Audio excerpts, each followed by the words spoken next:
Assalamualaikum warahmatullahi wabarakatuh. Shalom Om Swastiastu, Namo Buddhaya, Salam Kebajikan.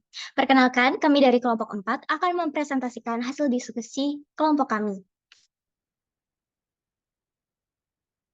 Yang terhormat, dosen pengampu matkul ilmu perundang-undangan, Dr.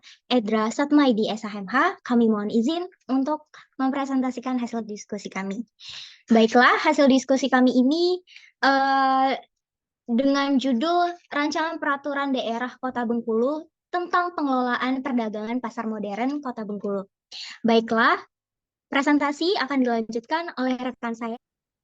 Dipersilahkan. Baik, selanjutnya bab 2, kajian teoritis dan praktek empiris. A. Kajian teoritis, bahwa landasan teoretik dalam penyusunan peraturan daerah tentang pasar modern ini berpijak pada beberapa konsep teori yang saling berkaitan. 1. Kajian teori dari negara hukum. Konsepsi negara hukum tercantum dalam Undang-Undang Dasar 1945, dirumuskan dalam tegas dalam pasal 1 ayat 3 yang menyatakan negara Indonesia adalah negara hukum. Dalam konsep negara hukum itu diidealkan bahwa yang harus dijadikan panglima dalam dinamika kehidupan kenegaraan adalah hukum, bukan politik ataupun ekonomi. Terdapat beberapa prinsip pokok yang dijadikan pilar utama dalam menyangga berdiri tegaknya suatu negara modern, sehingga dapat disebut sebagai negara hukum. Dalam arti yang sebenarnya, yaitu A. Supremasi hukum, B. Persamaan dalam hukum, C. Asas legalitas, D. Pembatasan kekuasaan, E. Organ-organ campuran yang bersifat independen, F. Peradilan bebas dan tidak memihak, G. Peradilan tata usaha negara, H. Peradilan tata negara, I. Perlindungan HAM, J. Bersifat demokratis, K. Berfungsi sebagai sarana mewujudkan tujuan bernegara, I. Transparansi dan kontrol sosial, M. Ketuhanan yang Maha Esa. Oleh karena itu, dalam pengimplementasiannya sebagai negara hukum, kebijakan dan kewenangan pemerintah dalam penataan dan pengelolaan pusat perbelanjaan harus selaras dengan asas legalitas. 2. Kajian teori tentang hakikat pasar modern. Pusat perbelanjaan adalah suatu area tertentu yang terdiri dari satu atau beberapa bangunan yang didirikan secara vertikal maupun horizontal, yang dijual atau disewakan kepada pelaku usaha atau dikelola sendiri untuk melakukan kegiatan perdagangan barang. Pusat perbelanjaan dapat berupa pasar tradisional maupun pasar modern. Pasar merupakan kegiatan transaksional yang menghubungkan produsen dan konsumen, ajang pertemuan antara penjual dan pembeli, antara pelaku usaha dan masyarakat konsumen. Pasar modern adalah pasar yang bersifat modern.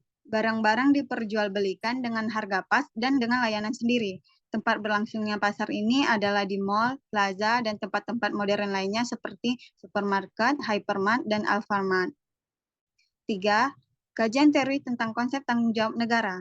Negara harus mendorong dan melindungi masyarakat yang bebas, demokratis, dan adil guna menciptakan sebuah lingkungan yang damai, stabil, dan mampu secara ekonomi, sosial, dan kultural, individu dan keluarga secara bebas dan martabat. A. Negara harus mendorong demokrasi, aturan hukum, pembangunan berkelanjutan, dan pemerintahan yang baik, dan mendorong serta melindungi hak asasi dan hak dasar guna memberdayakan individu dan masyarakat madani. B.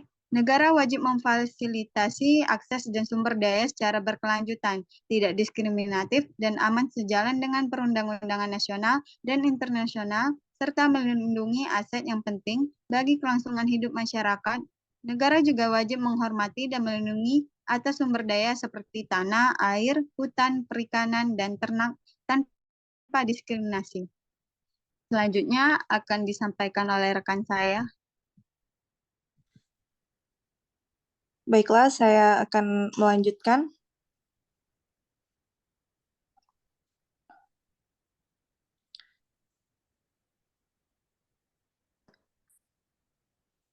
B. Kajian terhadap asas atau prinsip.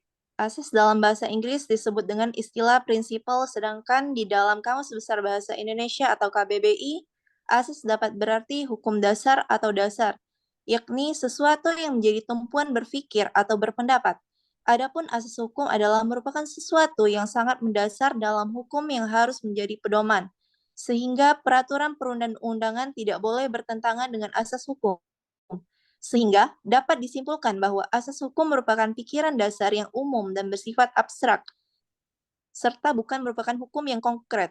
Namun asas hukum terdapat dalam setiap sistem hukum dan menjelma dalam setiap hukum positif, sehingga dapat ditemukan dengan menelusuri sifat-sifat umum dalam peraturan hukum. Dalam ilmu hukum, asas terbagi menjadi dua, yaitu asas hukum umum yang berarti asas yang berhubungan dengan seluruh bidang hukum, dan asas hukum khusus yang berarti asas yang berhubungan dengan bidang hukum yang lebih sempit seperti dalam hukum perdata, hukum pidana, dan sebagainya, yang merupakan penjabaran dari asas hukum umum. C. Kajian terhadap praktik empiris.